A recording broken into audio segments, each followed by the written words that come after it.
The autumn evening painted the sidewalk cafe in golden hues as Alexander Matthews sat alone at his usual corner table. At 38, his dark hair was neatly styled, and his well-tailored gray suit spoke of quiet success. The wine glass before him held more contemplation than celebration, another long day at the law firm behind him, another empty evening ahead. He was cutting into his dinner when small fingers appeared on the edge of his table. A little girl, perhaps 6 years old, with dark hair pulled into pigtails and wearing a cream-colored dress that had seen better days, peered at him with eyes that held too much sadness for someone so young. Excuse me, sir, she whispered, her voice trembling like autumn leaves. Alexander looked up, his practiced lawyer's composure softening at the sight of her. Hello there. Are you lost, sweetheart? The child climbed onto the chair across from him without invitation, her small hands folding neatly on the table. My name is Emma, she said with the careful politeness of a child who'd been taught good manners. I have a very important question to ask you. Something in her earnest expression made Alexander set down his fork. In 15 years of practicing law, he'd heard countless pleas, but none had prepared him for what came next. Sir, Emma began, her voice breaking slightly, would you please marry my mommy? She's all I've got left in the whole world. The words hung in the evening air like a prayer. Alexander felt his chest tighten, not with annoyance, but with something deeper. Something that reminded him of the child he'd once been, hoping for. Someone to care. Emma, he said gently, that's quite a question. Where is your mother? The little girl pointed toward the cafe's window, where a young woman in a server's apron was clearing tables inside. Even from this distance, Alexander could see the weariness in her movements, the way she carried herself like someone who'd been strong for too long. That's my mommy, Sarah, Emma explained. She works here every day, and at the diner across town in the mornings, and sometimes she cleans offices at night. She's the most wonderful mommy in the world, but she's so tired all the time. Alexander studied the child's face, seeing the fierce love there, the determination that reminded him of his own mother decades ago. And what makes you think I should marry her? Emma's eyes brightened with the wisdom that sometimes comes to children who've seen too much too soon. Because you eat here alone every Tuesday and Friday, and you always leave a big tip for the servers. Mommy says that means you have a kind heart. And because? Her voice dropped to a whisper, because you look lonely too. The simple honesty of it struck Alexander like a gentle blow. How long had it been since someone had seen past his suits and success to the solitude beneath? My daddy went to heaven. When I was little, Emma continued, her fingers tracing patterns on the tablecloth. Mommy cries sometimes when she thinks I'm sleeping. I heard her tell Mrs. Rodriguez next door that she's scared she can't take care of me good enough by herself. Alexander's throat tightened. I'm sure your mother is doing wonderfully, Emma. She is, the child said fiercely. She reads me stories. Even when she's tired, and she makes the best pancakes, and she hugs me every morning and tells me I'm her sunshine. But I want someone to take care of her too. Someone to make her smile the way she makes me smile. Through the window, Alexander watched Sarah pause in her work, her hand going to her lower back in a gesture of exhaustion. She couldn't have been more than 30, but responsibility had etched itself into her posture. Emma, he said softly, marriage isn't something you can arrange like a playdate. People need to fall in love first. The little girl tilted her head, considering this with the seriousness of a judge. But how do you fall in love if you never meet? Mommy only goes to work and home. She doesn't have time for anything else. Alexander found himself smiling, the first genuine smile he'd worn in weeks. You've thought about this quite a bit, haven't you? Every day, Emma admitted. I pray every night that God will send someone nice to love us both. And then I saw you, eating alone and being kind to everyone, and I thought maybe God sent you here. The innocence of her faith touched something deep in Alexander's chest. How long had it been since he'd believed in such simple providence? What if your mother doesn't want to remarry? He asked gently. Emma's expression grew thoughtful.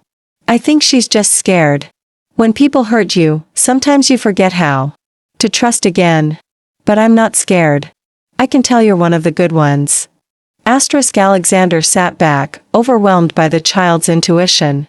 She was right, about the loneliness, about the kindness, about the quiet desperation that came with eating dinner alone night after night while life moved on around you. Emma. Sarah's voice carried across the cafe as she emerged from inside. Her face flushed with panic and embarrassment. I'm so sorry, sir. Emma, you can't just, it's quite all right, Alexander said, rising from his chair with the natural courtesy his mother had taught him decades ago. Your daughter and I were having a lovely conversation. Sarah reached for Emma's hand, her cheeks burning with mortification. She didn't ask you for money or bother you with, actually, Alexander interrupted gently, she asked me something far more valuable than money. She asked me to consider what it means to be family. Sarah's eyes widened, confusion and fear warring in her expression. Emma looked between them with the hopeful intensity of a child who'd cast her wish upon a star. I should explain, Alexander said softly, his voice carrying the gentle authority that made juries listen. Emma was telling me about how hard you work, how much she loves you. She has quite a remarkable perspective on life. Sarah's grip on Emma's hand loosened slightly, though wariness still clouded her features. I'm sorry if she said anything inappropriate. It's just been the two of us for so long, and sometimes she gets ideas, the idea that someone should appreciate how wonderful her mother is. Alexander asked, his tone warm. That seems perfectly reasonable to me. For the first time, Sarah truly looked at him. Really looked.